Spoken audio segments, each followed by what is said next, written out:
Bonsoir à toutes et à tous et bienvenue à cette édition, le sommaire. L'ancien président béninois Nicéphore Dieudonné Soglo a procédé à la visite du centre hospitalier international Chic hier lundi, assure dans cette édition ses impressions.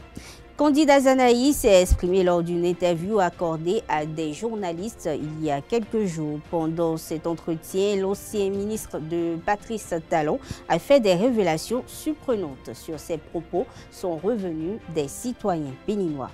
Faire des canulars, des blagues à ses proches le 1er avril est de coutume depuis plusieurs siècles. Mais pour certains, le poisson d'avril est une arnaque. On en parle dans cette édition.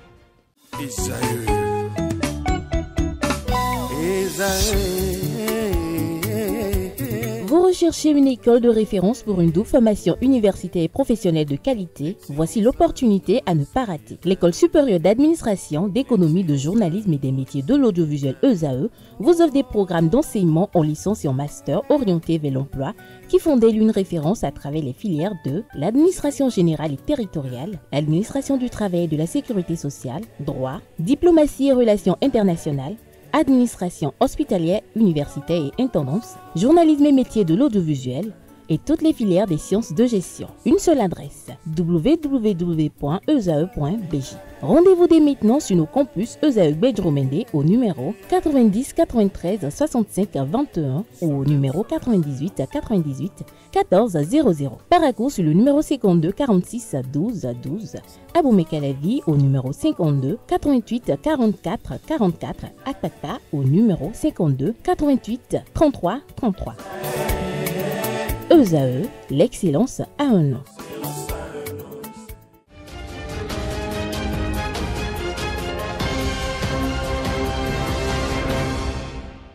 Bienvenue à nouveau. Le 27 mars dernier, l'ancien ministre Candide Azanahi a accordé une interview à BIP Radio. Il a exprimé des inquiétudes sur les élections générales de 2026, pointant des incohérences constitutionnelles susceptibles d'entraîner des complications et nécessitant l'intervention de la Cour constitutionnelle. Il a aussi mis en doute la volonté du chef de l'État, Patrice Talon, de quitter le pouvoir soupçonnant d'éventuelles manœuvres pour prolonger son mandat. Au micro de Djesougo Benou, quelques citoyens ont livré leurs impressions sur cette sortie médiatique. Je vais dire quelque chose à Candide Azanahi. Il n'a qu'à rester tranquille dans le pays. De ne pas troubler les populations. Parce que dans ce pays, le président, son excellence Patrice Talon, nous a dit dans ce pays qu'il ne va plus revenir. Et tout le monde le sait. Peut-être que ça peut être une semblant qu'il est en train de faire. Bon. Candide Azanahi, même si Talon a dit qu'il va réviser, est-ce que lui, Talon lui a dit qu'il va réviser la constitution? La personne a dit, dans ce propre constitution, que nul ne peut faire que 2 mandats. Mais s'il révise la constitution, donc il ne va plus partir, il va encore revenir. Donc, Candide Azanahi n'a qu'à rester dans ses gonds. C'est quelqu'un qui a la langue vraiment un peu dure par rapport au chef de l'État. Je l'ai suivi, il semble que comme c'est l'un des artisans de l'arrivée du président Talon, s'il parle maintenant contre Talon, il sait de quoi il parle. C'est qu'il le connaît, à mon avis. Donc les reproches qu'il est en train de faire au chef de l'État, je pense que quelque part, ces reproches sont un peu fondés. Quand on voit également aujourd'hui la cherté de la vie, tout ça là, donc, sur les pressions que subissent les agriculteurs, les paysans, tout ça là, il semble que donc il y a un peu de vérité dans tout ce qu'il a dit. Mais tout ne peut pas être vérité. Je ne sais vraiment pas si ils sont ensemble ou pas, mais ce que moi je vais dire, est-ce que vous voyez tout ce que M. Candide Azanahi raconte partout, sur les réseaux sociaux, partout, là où il passe? Si, supposons si nous prenons, par exemple moi, si je raconte tout ce que ce monsieur dit, est-ce que le gouvernement Talon peut me laisser? Je suis déjà à m'esserrer.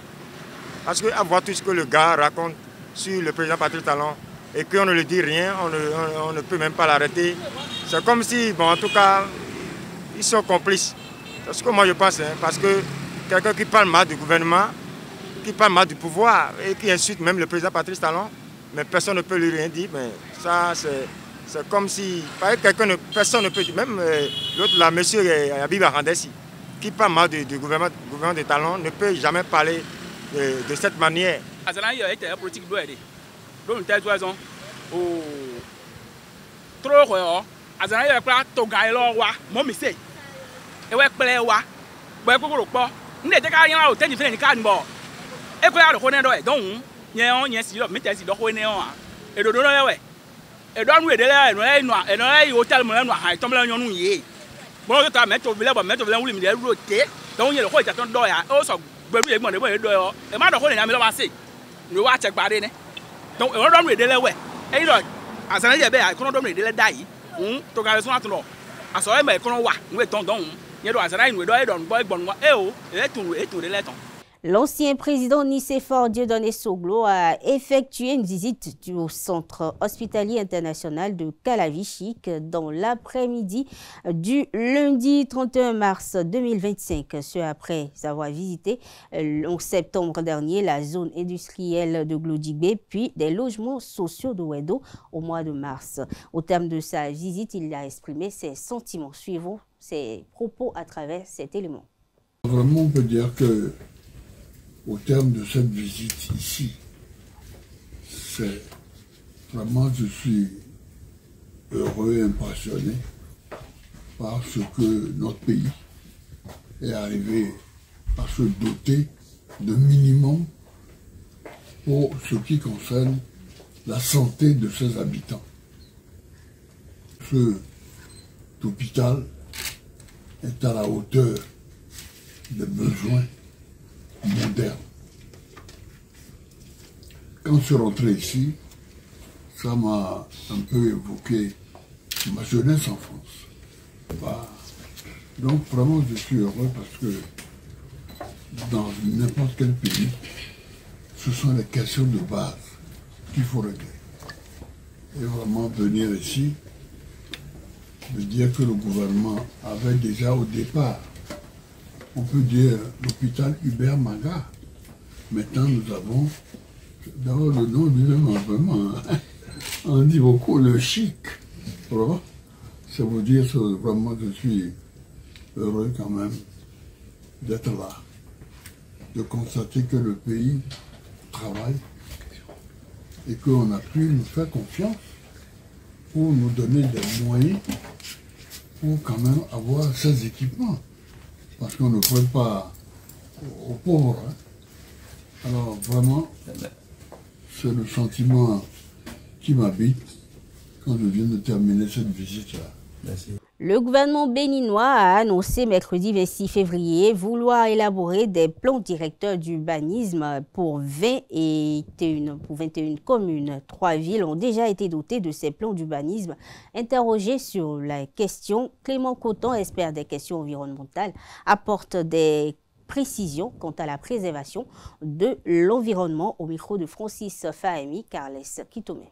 Le Bénin continue d'être, disons,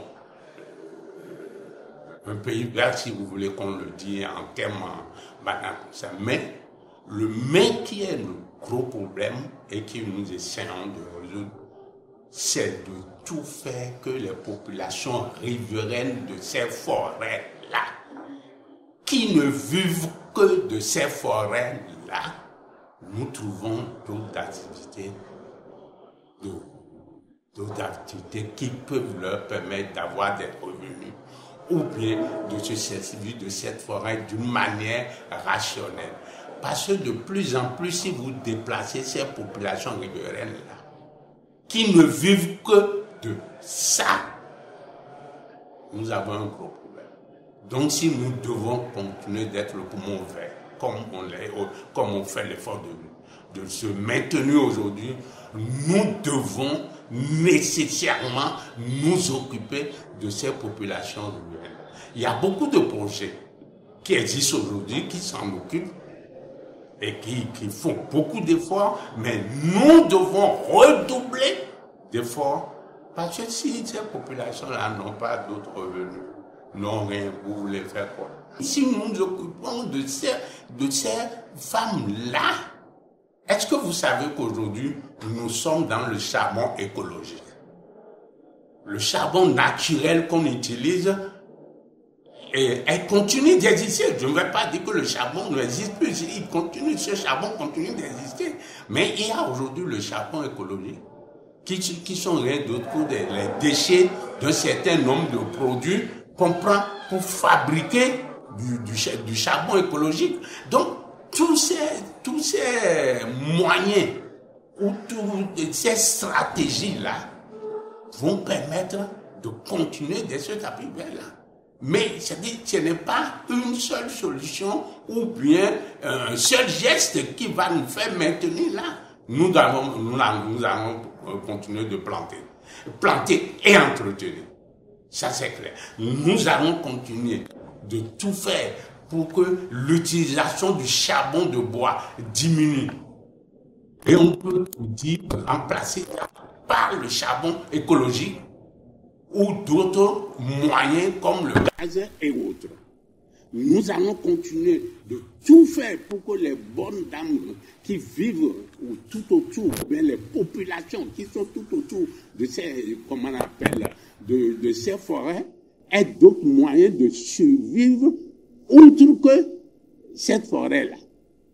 Donc, ça veut dire qu'on ne peut pas se maintenir si on ne prend pas des décisions stratégiques qui atteignent réellement les populations. Donc, c'est pour vous dire en termes clairs, les populations sont toujours au centre de ce que nous faisons. Et si nous ne nous occupons pas de ce que nous faisons, nous n'aurons pas les résultats que nous attendons.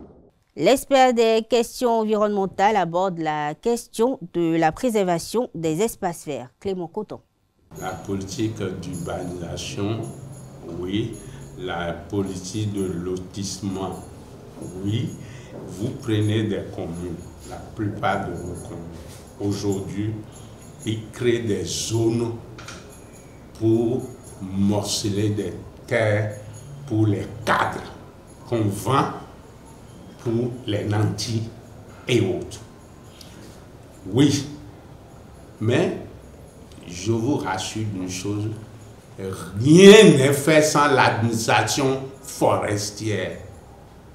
Les immeubles que vous voyez là, les zones que vous voyez, les forêts ont disparu au profit de ces grands immeubles que vous dites là. On connaît la proportion. Et l'administration forestière impose l'espace que vous pouvez prendre dans vos forêts ou bien dans vos zones, dans votre commune. C'est-à-dire qu'aucun conseil communal ne se lève et dévasse 10 hectares d'un seul coup, c'est faux. On envoie l'administration forestière voir l'espace dont elle dispose, la commune même dispose, et la portion éventuelle qu'on peut urbaniser et lotir et en faire des habitations. Donc, rassurez-vous, ce que vous voyez là est sous contrôle. Et il n'y a pas cette commune où il n'y a pas un agent forestier, où le maire va vouloir faire quelque chose sans demander l'autorisation. Un nouvel acteur de l'action humanitaire s'installe officiellement au Bénin. La CONACE Chaplains Afrique a ouvert son siège à Abomey-Calavi samedi dernier après 3 ans d'intenses activités sur le terrain. Le reportage est signé Larios Adjabino. Une nouvelle ère s'ouvre pour la Corporation des aumôniers chrétiens évangéliques d'Afrique, CONACE Chaplains Afrique. L'organisation non gouvernementale accréditée au système des Nations Unies sous le code 677003 d'ESA ONU a inauguré son siège africain à Abomey-Calavi au Bénin le samedi 29 mars 2025, quelques jours après avoir reçu son acte d'existence légale. Ceci est un grand jour pour la CONACE Chaplains Global Corporation parce que sous instruction de son Excellence, le général Carlos Aroba, président fondateur de cette institution, dont j'ai l'estime honneur de représenter ici en Afrique, il a semblé bon au gouvernement béninois de reconnaître l'existence officielle de notre institution. D'ailleurs, un grand merci à son Excellence le président Patrice Talon pour le travail remarquable et louable qu'il fait pour le développement de la nation béninoise et ainsi qu'à tout le gouvernement. Aujourd'hui, nous sommes à Calavi et nous avons acquis un bâtiment flambant neuf pour permettre à ce que le siège Afrique de la CONACE Chaplains puisse voir le jour ici même à Calavi, en face de l'hôtel de ville de Calavi. C'est un honneur et c'est une grâce que nous remettons à Dieu, le Créateur du ciel et de la terre. Introduite au Bénin en 2022, la CONACH Apprenne Afrique sort ainsi de l'anonymat afin de mieux servir la communauté, promouvoir l'action sociale aux couches vulnérables, bref, accomplir sa mission. C'est une joie pour nous, c'est une joie pour les aumôniers au niveau du Bénin, c'est une joie pour la coordination et nous sommes là pour propulser, nous sommes là pour relancer les activités et dire qu'à partir d'aujourd'hui, à partir de maintenant, nous pouvons travailler à bras le corps, nous pouvons travailler grandement, nous pouvons travailler avec dévouement, avec courage, avec fermeté. Maintenant, nous pouvons travailler sans crainte parce que nous avons la reconnaissance de l'État béninois comme CONACH Apprenne Afrique. En marge de cette inauguration, les CONAChiers ont tenu une assemblée générale. L'événement a rassemblé le gratin de la CONACH Apprenne au plan national et africain.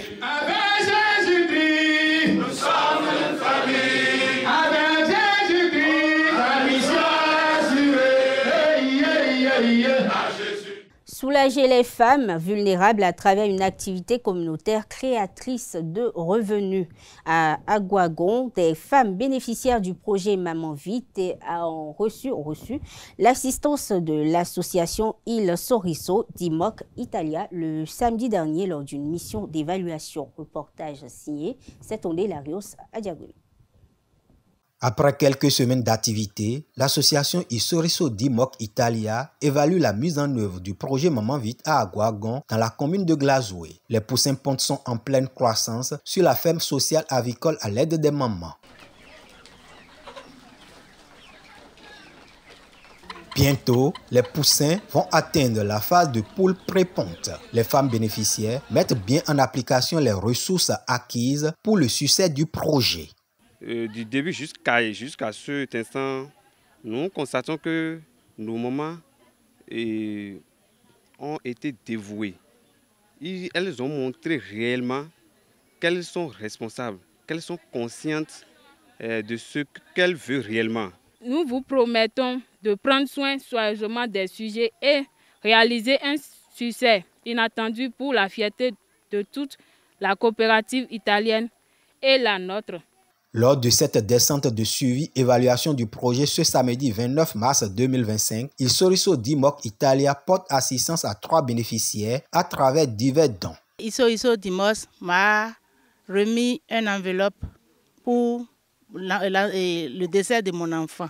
Il Sorriso d'Imoc Italia a voulu venir les appuyer et prendre soin des bébés et avec des trousseaux, les habits de bébé, l'ensemble de lessive avec des savons, avec des parfums et des poudres.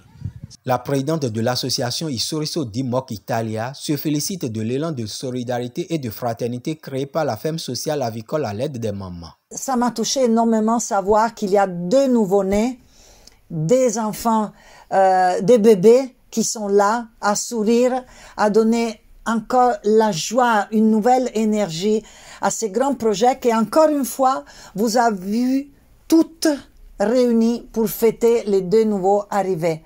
Vraiment, je vous remercie. C'est une émotion continue qui arrive dans mon cœur, dans le cœur de notre association. Et je vois que vous êtes maintenant un groupe, une formation qui croit en ce qu'on est en train de faire et qui établit des relations. Ça, c'est vraiment la joie, ça, c'est vraiment la vie et la vraie signification du projet Maman Vie. Les femmes bénéficiaires relèvent déjà l'impact du projet Maman Vite sur leur quotidien. Elles expriment leur gratitude à la présidente Mazia Danella et son équipe ainsi qu'à ses partenaires.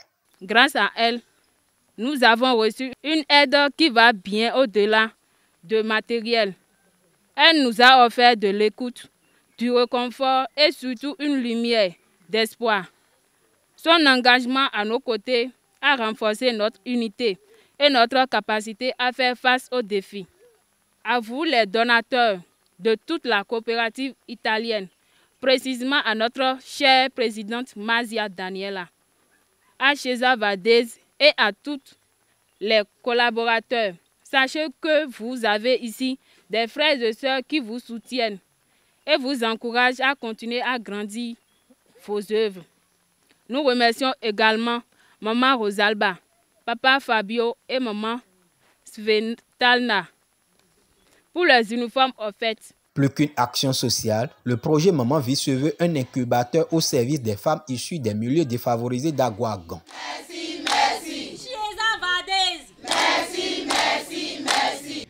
À travers une décision de la HAC en date du 13 mars 2025, l'opportunité est donnée aux exploitants des sites Internet fournissant des services de communication audiovisuelle et de presse écrite destinés au public de se formaliser conformément aux dispositions légales en République du Bénin. À travers un communiqué en date du 30 mars 2025, l'ODEM salue cette volonté de l'instance de régulation de donner la possibilité à toute personne physique ou morale de droit privé béninois qui le souhaite de solliciter et d'obtenir l'autorisation après avoir satisfait au cahier des charges pour installer et exploiter un site Internet fournissant des services de communication audiovisuelle ou de presse écrite destinés au public et la date de dépôt de leur dossier pour pouvoir se mettre à jour respectivement aux normes de la HAC est le 3 avril 2025. Le 1er avril rime généralement avec canular et blague, ce qu'on appelle le fameux poisson d'avril. Cette tradition remonte au XVIe siècle. En Afrique, notamment au Bénin, certaines personnes estiment que le poisson d'avril est une anarque. Quelques-uns en parlent au micro de Conté Amoussou, Djessou Goubénou et Waïdat Soulé. Le poisson d'avril, je vois que c'est quelque chose, ce mot est un mot d'escroquerie. Comment se fait-il que la personne, tu ne sais pas comment il s'est réveillé. Le peu d'argent muette qui est dans sa poche, tu as besoin de ça. Tu l'as dit de t'emprunter ça. La personne t'a emprunté ça. Maintenant, tu vas dire que poisson d'avril. Moi, je ne veux pas te laisser partir. Poisson d'avril, c'est le blanc qui joue ce désordre chez eux là-bas. En Afrique, on ne connaît pas ce qu'on appelle poisson d'avril. Le poisson d'avril, c'est une tradition qui remonte dans le temps.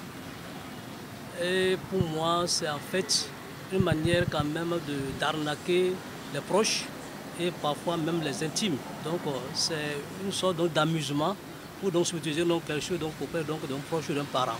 Moi je trouve ça comme du vol, parce que comment tu peux prendre quelque chose, macho, et puis tu me dis que c'est poisson d'avril. Et c'est en compte d'une fête que tu me dis ça, non. Ça, moi, je pense que c'est quelque chose comme du vol. C'est pourquoi aujourd'hui, les gens ne considèrent plus comme une fête. C'est juste une couverture que les gens prennent pour pouvoir saisir les choses des gens pour dire que c'est une fête.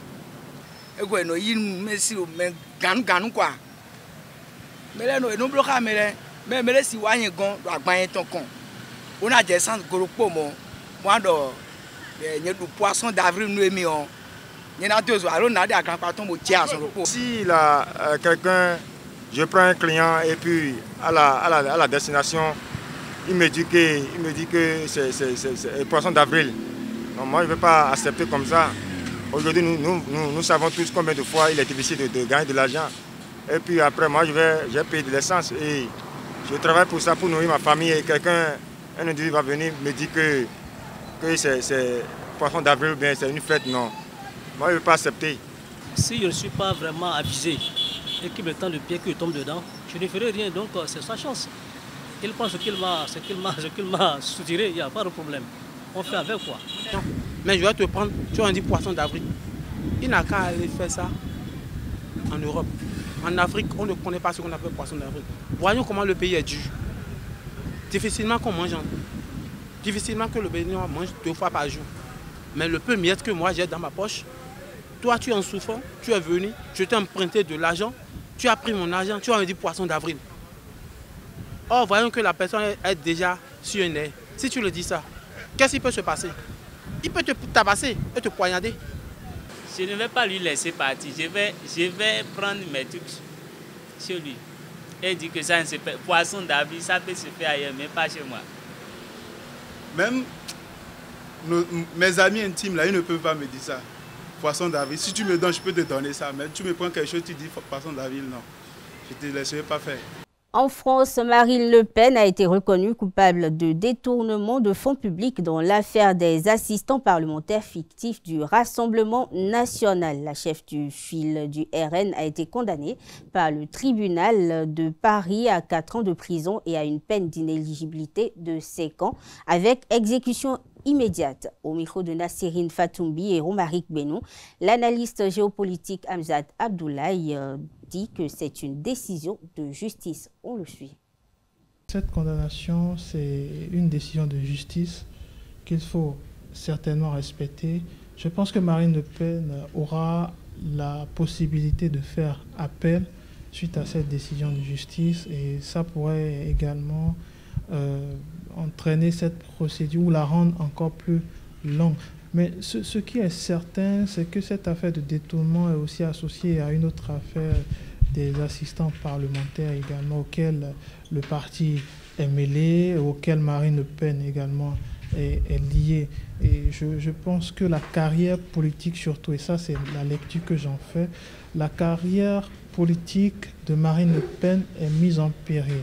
Et la deuxième chose, parce qu'elle sera doublement éprouvée en tant que femme politicienne, mais en tant que future candidate également. Je pense que son rêve de diriger la France un jour va prendre un coup parce que cette décision pourrait avoir des conséquences lourdes sur son potentiel candidat, sa potentielle candidature pour les prochaines élections de 2027. Il faut aussi retenir une chose, c'est le nom du parti qui prend un poids. Je trouve que le parti Rassemblement national, qui avait réussi ces dernières années à fédérer autour d'elle, à surtout tirer les voix de la droite pour être désormais le parti le plus visible en France, va prendre un coup parce que ses dirigeants sont dans la tourmente et je suis conscient du fait que quand un parti politique est dans la tourmente, c'est généralement le parti lui-même qui est mis à terre et c'est ce qui risque d'arriver dans les prochains jours, les prochaines semaines. L'appel en toute procédure judiciaire est souvent suspensif. Donc je pense que, oui, là nous sommes en 2025, les élections présidentielles sont dans 2 ans. Je ne suis pas sûr que faire appel va obliger le tribunal ou les correctionnels de Paris à prendre autant de temps pour statuer. Ce qui est certain, c'est que c'est une véritable crise dans laquelle se retrouve le parti et surtout l'image du parti qu'incarnait Marine Le Pen. Alors derrière, on se dit, est-ce que Marine Le Pen a réussi à sortir des carcans de son père? Je pense qu'en changeant le nom du parti, c'était l'objectif. En nommant des collaborateurs à des postes stratégiques, c'était aussi une façon d'y arriver. Et en étant moins visible sur les plateaux de télévision, en étant moins visible au sein de l'hémicycle, en étant moins visible sur les prises de parole, je pense que Marine Le Pen et le parti ont anticipé d'une certaine façon ce genre de choses en mettant en avant Jordan Bardella ou M. Alliot dans un premier temps. Mais je trouve aujourd'hui la démarche n'est pas terminée et ça va être un coup fatal au parti parce que l'objectif de faire en sorte que le parti puisse dépendre, puisse surtout ne pas dépendre de l'image de Marine Le Pen ou de la famille Le Pen est difficile à atteindre aujourd'hui. Ça risque d'être véritablement difficile pour le parti les prochaines années à venir. Actualité hors de nos frontières à présent, le pape François en convalescence après une sévère pneumonie ayant menacé sa vie et absent de sa 7e prière de l'Angelus, a appelé le 30 mars dernier les catholiques à marquer le carême comme temps de guérison. Le souverain pontife argentin âgé de 88 ans a également assuré suivre avec inquiétude la situation au Soudan du Sud où la transition s'est intensifiée, la tension s'est intensifiée ces dernières semaines entre les factions rivales qui s'étaient battues lors de la guerre civile 2013 à 2018.